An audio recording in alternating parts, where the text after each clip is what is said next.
The 8th hour of a 12-hour remembrance of Glenn Miller. This is Chuck Cecil with the records and with the musicians, the singers, the arrangers who were there with Glenn Miller, making music and memories. I would never cross him in business. He had one soloist who never became well enough known with the band by the name of Al Klink.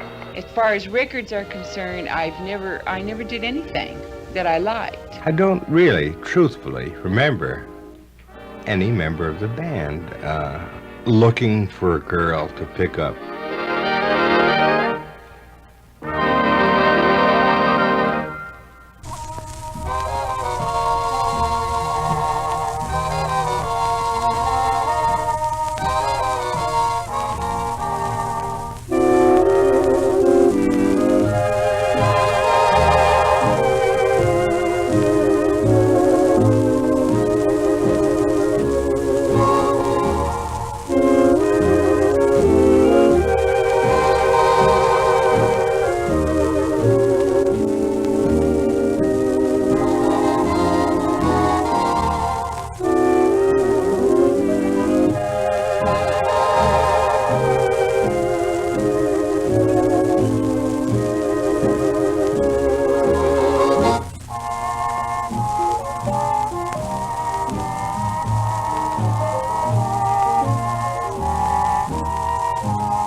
The memory of a rose is with me as I wander. The memory of a rose she gave me long ago. As evening comes and goes, I dream she waits out yonder, and so I take my way day by day with the memory of a rose. One stolen hour,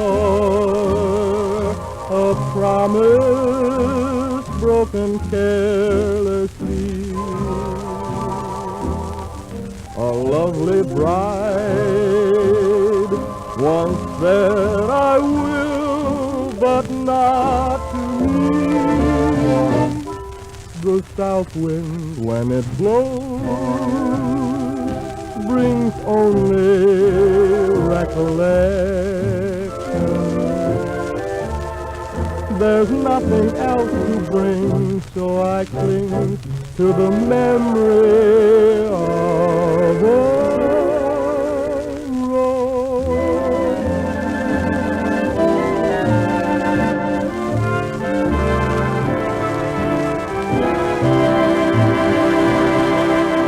The Memory of a Rose, featuring vocalist Ray Eberle, was a product of recording session number 49. I Do You, Chapel in the Valley, Prairie Land Lullaby were also from that record date, December 27th, 1940, at the Victor Studios in New York City. At that time, we usually played the stuff before, even the new stuff, they'd bring it out on rehearsal, and possibly we'd play it on the job to get familiar with it, because Glenn knew we were going to record it, because the song players were pushing it, and it was supposed to, and he liked the tune and, the same style, the reason that anybody would record anything, So he would try to get us familiar with it, and himself, because in those days we would record after the job some nights, and we'd start like 2 o'clock in the morning. Trombonist Jimmy Pretty remembering some of the later rehearsals and recording sessions in the life of the band of Glenn Miller, Memory Maker. Tuesday evening, January 7th of the new year, 1941. The Glenn Miller Orchestra had just finished a 15-minute sustaining broadcast from the Pennsylvania Hotel on NBC's Blue Network. 2 hours later, the band was in the CBS studios for their regular 15-minute commercial broadcast. It was 10 o'clock on the East Coast, 9 in the Central Time Zone, 8 o'clock in the Mountain Zone, 7 o'clock on the West Coast.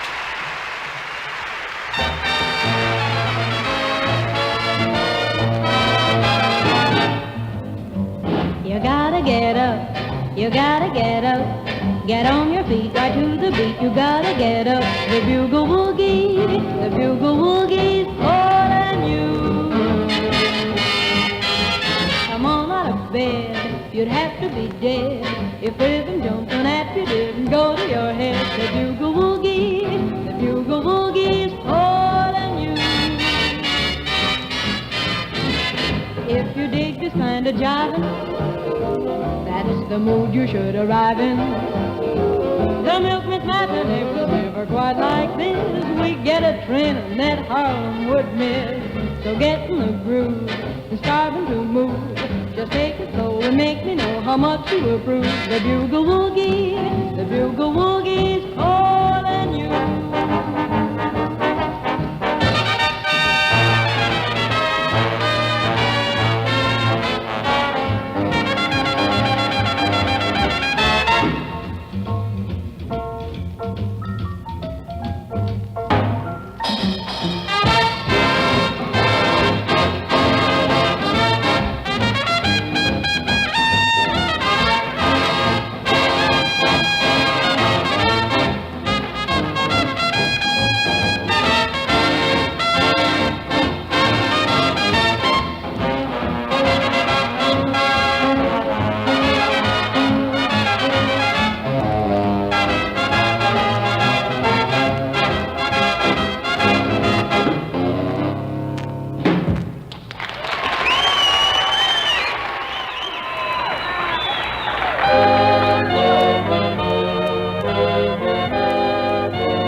Fine tune that's familiar to all of you. And of course, Ray sings. High on a windy hill, I feel my heart stand still. Oh, I can hear you calling my name.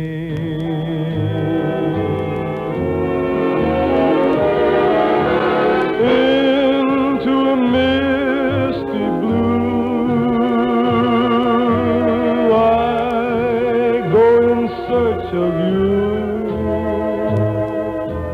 there in the shadows calling your name.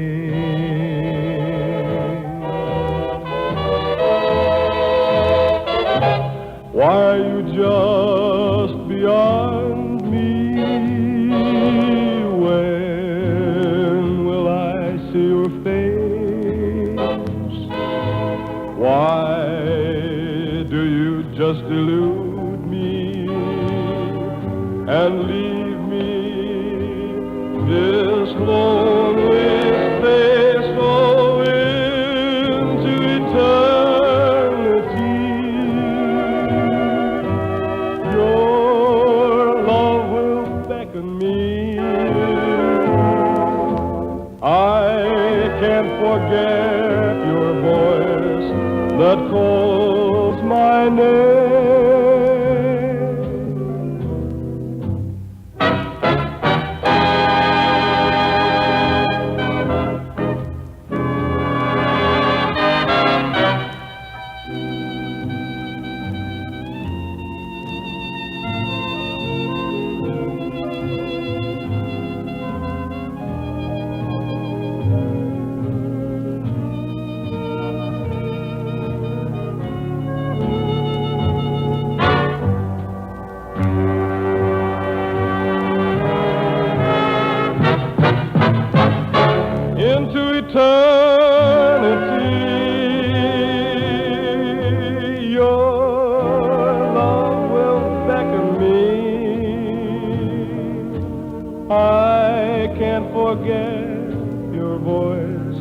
That calls my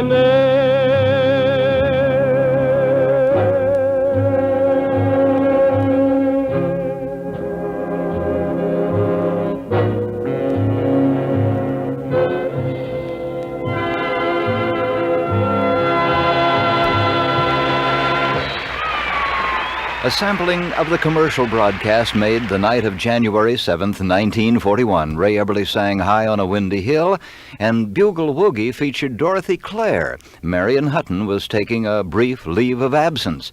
Her replacement would involve Miller in a lawsuit. That, along with a heavy schedule of broadcasts and recordings, would test a band leader's sense of humor. I'd have to say the foremost, most lasting impression of him would be his wholesomeness. To all you mothers, I just hope your sons grow up to be as intrinsically good and upright men as he. Not that he was a moralist or a prude, far from it. He certainly was no stuffed shirt, but in the highways and byways of the jazz scene, he stood out from the crowd like a Washington monument. He just couldn't help it.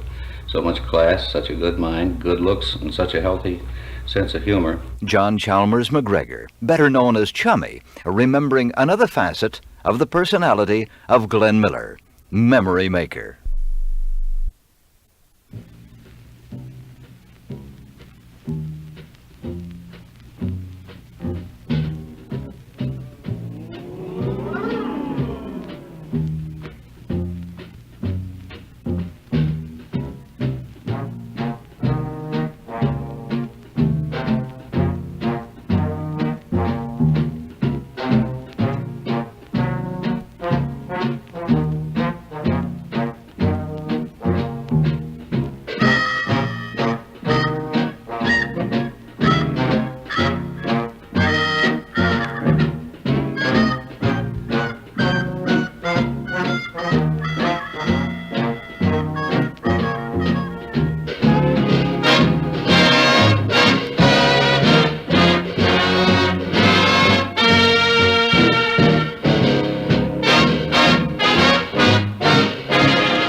Bill Finnegan made that arrangement of Song of the Volga Boatman, and it was recorded at session number 50, January the 17th, 1940, New York City. Well, I had a hunch on that, too.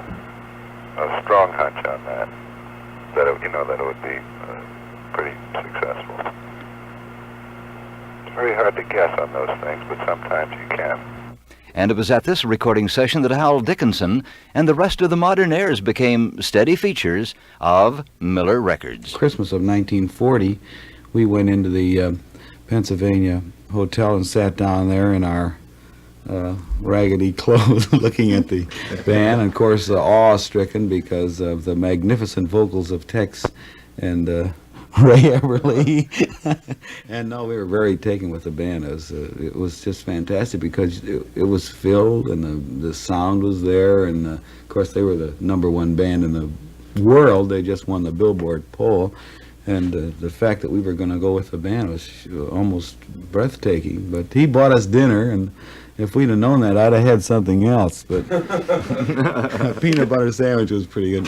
But we went with the band in '41. He had the idea in '40, and the first session we did was from a Tony Martin picture, and it was a beautiful song. I think Jimmy Van Heusen wrote it. He's still writing very well. It's called "You Stepped Out of a Dream." Could there be eyes like yours? Could there be lips like yours? Could there be smiles like yours? Honest and true.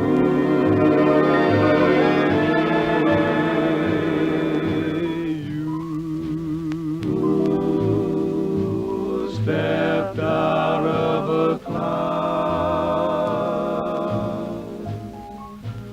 I want to take you away, away from the crowd,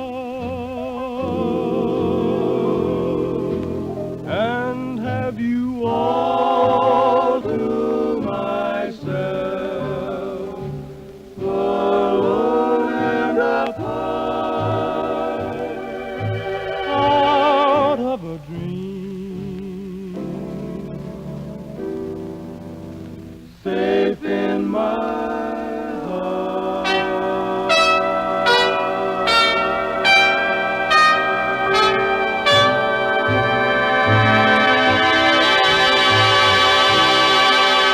In addition to You Stepped Out of a Dream and Song of the Volga Boatman, session number 50 produced Ida, The One I Love, a Sun Valley Jump, and another Jerry Gray original. That was a tune that was submitted to Glenn at the time when he was getting popular, and so they all, a lot of people brought tunes for him, hoping that he would record it, because he was a good record seller then, and he was completely satisfied with the whole thing, so he turned the composition over to me, and I wrote a new middle and fixed a few other little things, you know, and the end result was, with the help of the other 3 writers, out came My Director Told It How.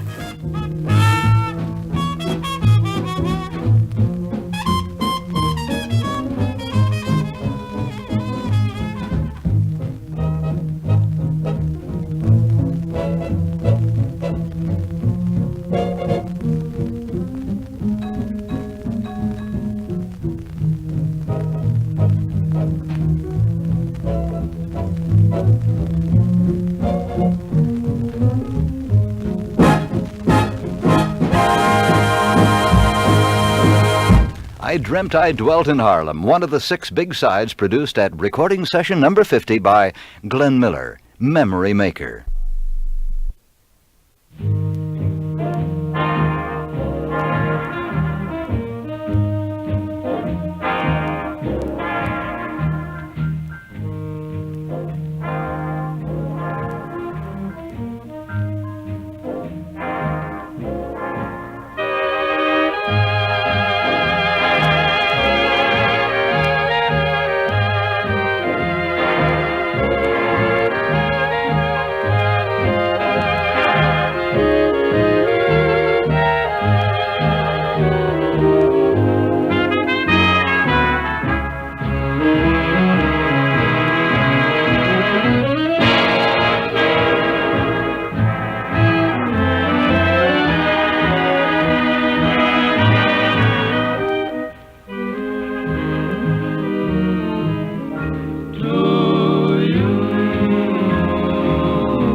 somebody else's arms.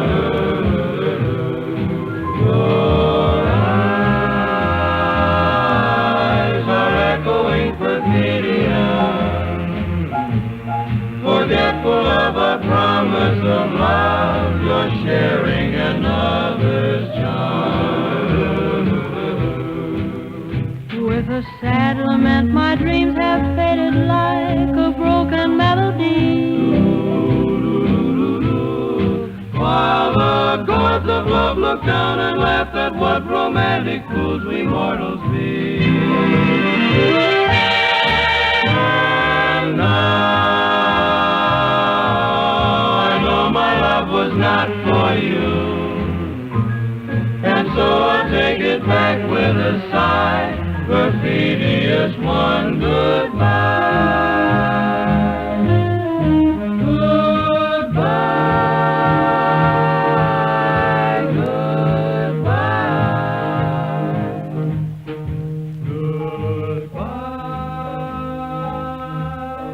goodbye, goodbye, goodbye.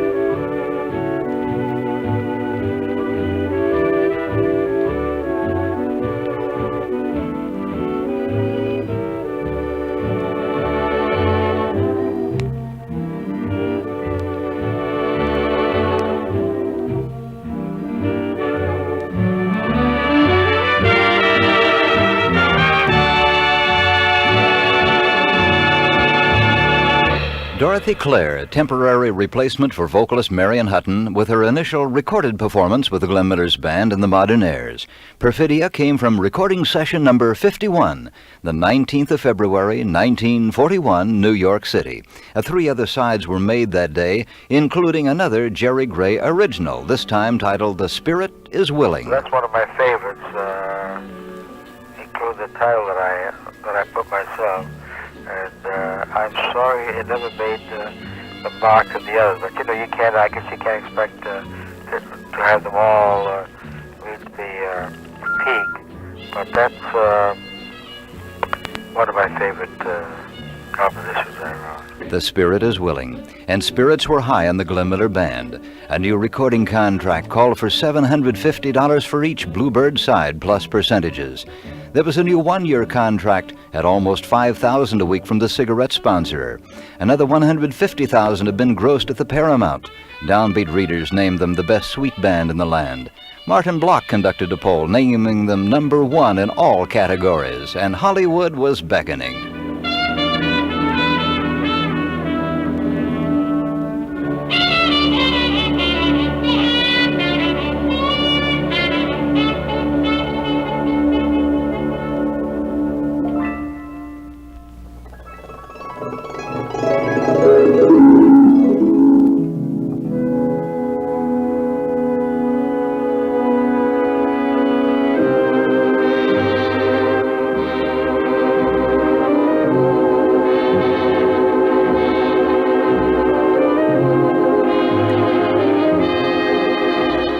This is Chuck Cecil with a chronological array of Glenn Miller music and memories. Of his 71 recording sessions as band leader, we have now heard from 51 during this 8th hour of our 12-hour program. The records of the original performances, the observations and memories are by the arrangers, singers, and sidemen who worked directly with Glenn Miller, Memory Maker.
Whenever it's early twilight, I watch till a star breaks through. Funny, it's not a star I see, it's always you. Whenever I roam through roses, and lately I often do. Funny, it's not a rose I touch, it's always you. If a breeze caresses me, it's really you strolling by. If I hear a melody, it's merely the way you sigh. Wherever you are, you're near me. You dare me to be untrue. Funny, each time I fall in love, it's always you.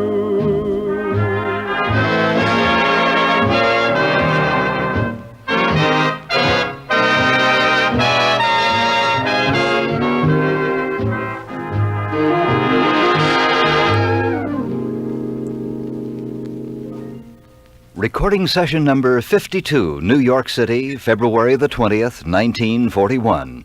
Following the recording of It's Always You, plus 3 other sides, the Miller Band left for Hollywood. The band would make personal appearances across the country. First stop, Cleveland. I was really young at 18 to be with a very mature band, and they were in their #1 position at that time as well. And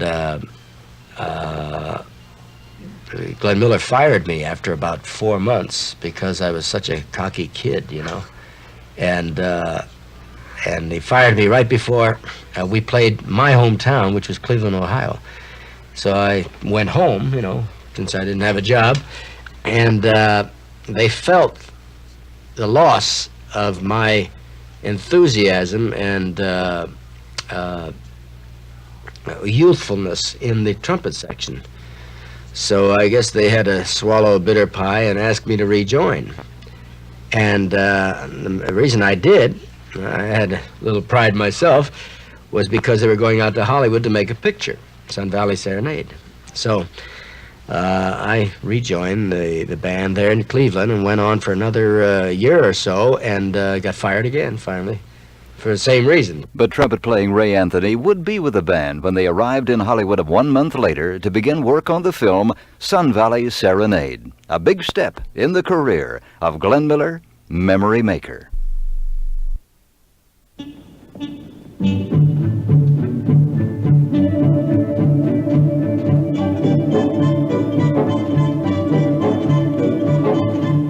Folks, let's go for a ride. Get your favorite one to sit by your side. Cuddle up in a sleigh, giddy up, Nellie Gray, and away we go. While you listen to the sleigh bells ring, you're yodeling to your baby. You'll feel nice and warm, no matter how cold it may be. Take a look at little Jack and Jill. They ski down a hill, that's a snowplow turn. And look, there's a spill on the hill. When you're down, it's a thrill to go up again. Everybody ought to learn to ski, for that is how we first met. We were that Jack and Jill that came down a hill. When I looked at you, my heart took a spill on a hill. It's a thrill that I can't forget. It happened in Sun Valley, not so very long ago. There were sunbeams in the snow, and a twinkle in your eye. I remember, oh so clearly, that you nearly passed me by. Then it happened in Sun Valley, when you slipped and fell, and so did I.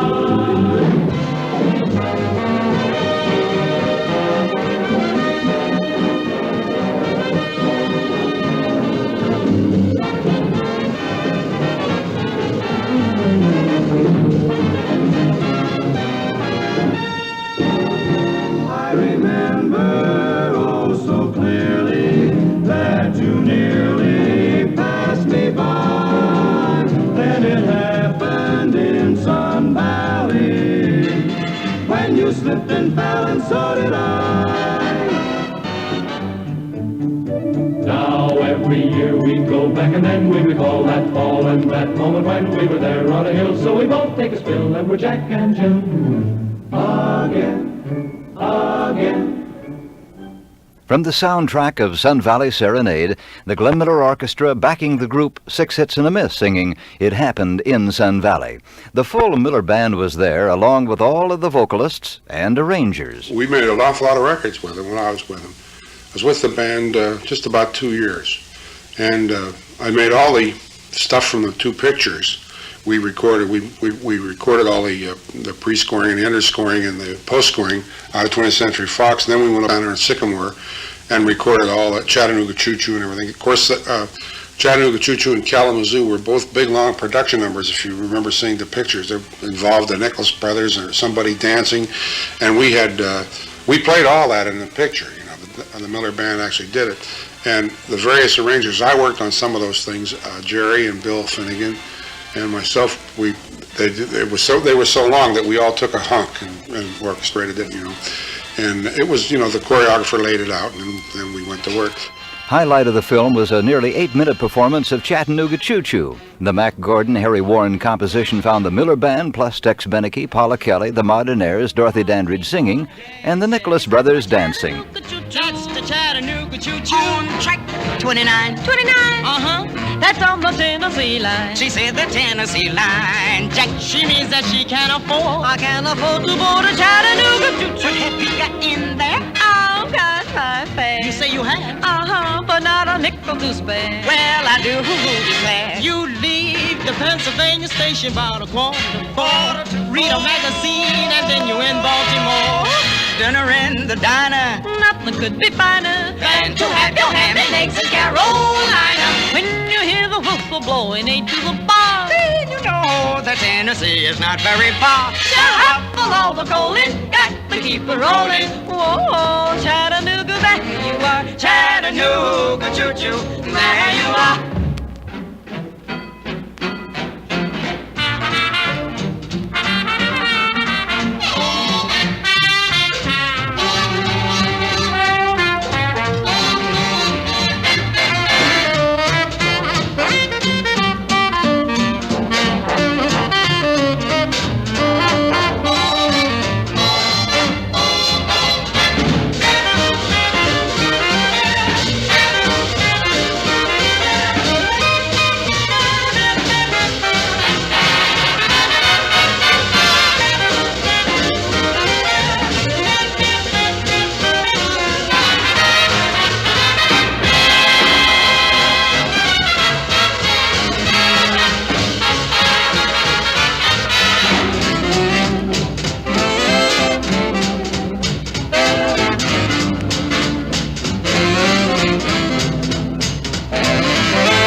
The original version of Chattanooga Choo Choo from the soundtrack of the Sun Valley Serenade.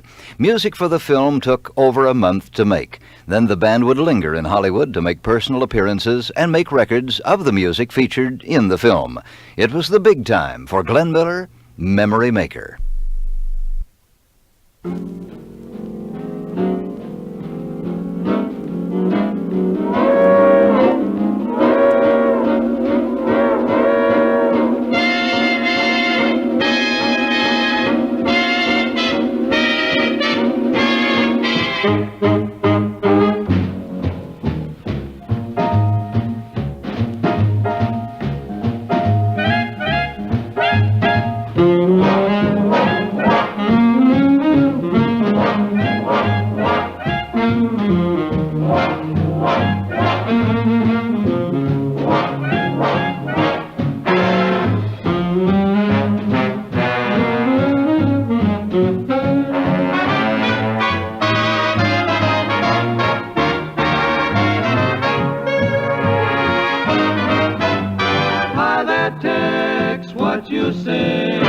Step aside, partner, it's my day. Bend an ear and listen to my version of a really solid Tennessee excursion. Pardon me, boy, is that the Chattanooga Choo Choo? Yes, yes, track 29. Boy, you can give me a shine. Can you afford to board Chattanooga Choo Choo? I got my fare And just a trifle to spare. You leave the Pennsylvania station about 3:45. Read a magazine and then you're in Baltimore. Dinner in the diner, nothing could be finer than to have your ham and eggs in Carolina. When you hear the whistle blowing 8 to the bar, then you know that Tennessee is not very far. Shovel all the coal in, gotta keep it rolling. Ooh, ooh, Chattanooga, there you are. There's gonna be a certain party at the station. Satin and lace. I used to call Funny Face. She's gonna cry until I tell her that I'll never roam. So Chattanooga Choo Choo, won't you choo choo me home? Chattanooga, Chattanooga, get aboard. Chattanooga, Chattanooga, all aboard. Chattanooga, Chattanooga, Chattanooga Choo Choo, won't you choo choo me home? Chattanooga Choo Choo.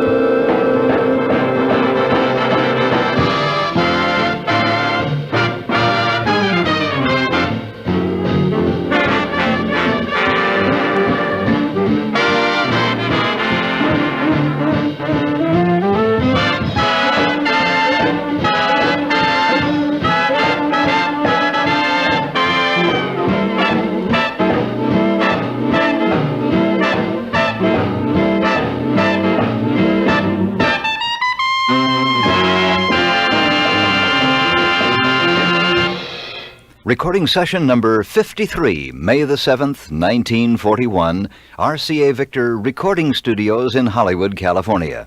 Arranger Billy May remembered that all of the arrangers worked on various tunes in Sun Valley Serenade before they were remade in the recording studios. But then Glenn cut them down to make them commercial record lengths, and he picked out the best part, of course, and it was usually the front part and the ending.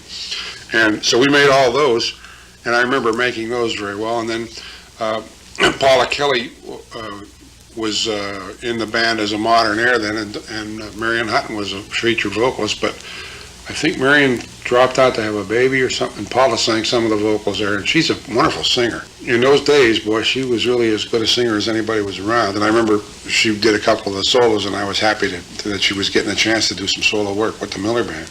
We had come out to California. I had joined the band en route, as a matter of fact, in St. Louis. And the band was coming west to make the first movie they ever made, Sun Valley Serenade. And of course, it was very exciting and very thrilling for me. And I was really pleased that Glenn had enough confidence in me to let me sing I Know Why. It was a beautiful song, and I was very flattered at the whole thing.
throwing. I know why, and so do you. Why do breezes sigh every evening, whispering your name as they do? And Why have I the feeling stars are on my ceiling? I know why, and so do you. When you smile at me, I hear gypsy violins. When you dance with me, I'm in heaven when the music begins. I can see the sun when it's raining, hiding every cloud from my view. And Why do I see rainbows? when you're in my arms? I know why, and so do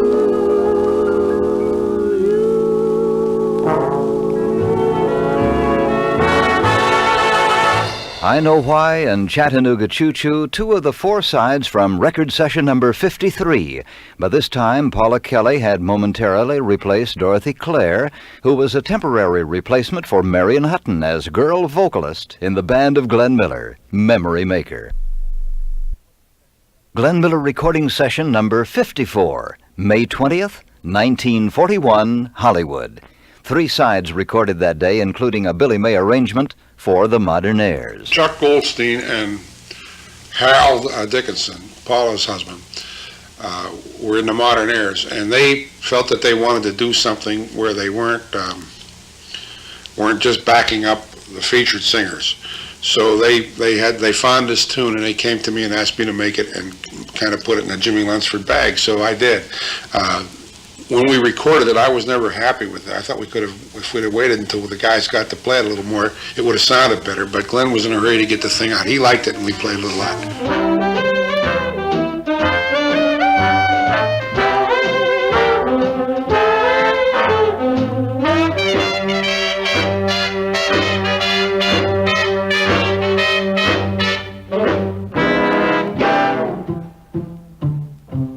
Sweeter than the sweetest dew. Sugar came to me. You're sweeter than the blue note. In a Chopin melody. You stole my heart. Sweeter than the sweetest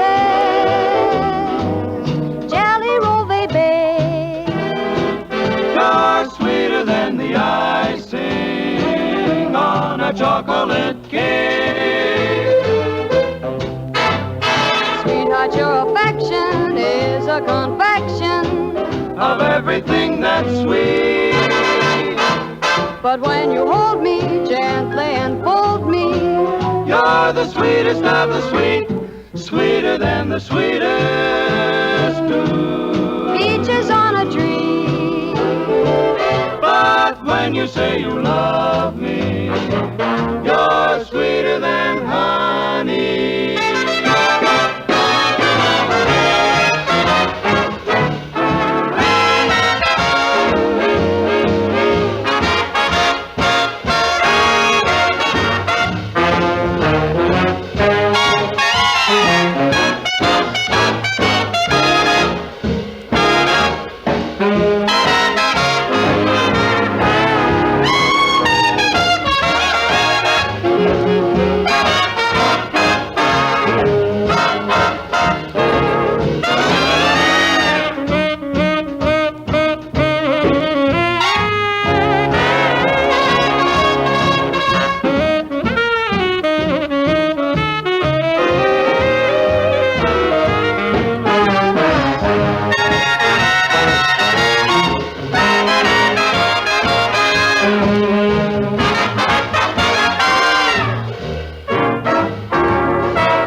sweet.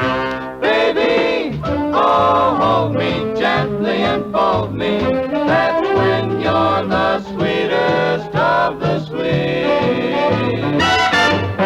Sweeter than the sweetest do. He sits on a tree. But when you say you love me, You're sweeter than honey. you're sweet, so sweet. You're much sweeter than honey.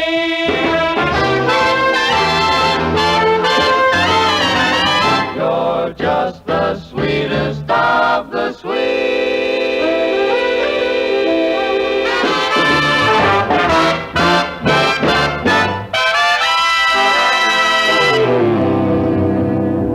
The Modernaires and Paula Kelly singing a Billy May arrangement of Sweeter Than the Sweetest from record session number 54, concluding the 8th of our 12-hour remembrance of Glenn Miller, Memory Maker.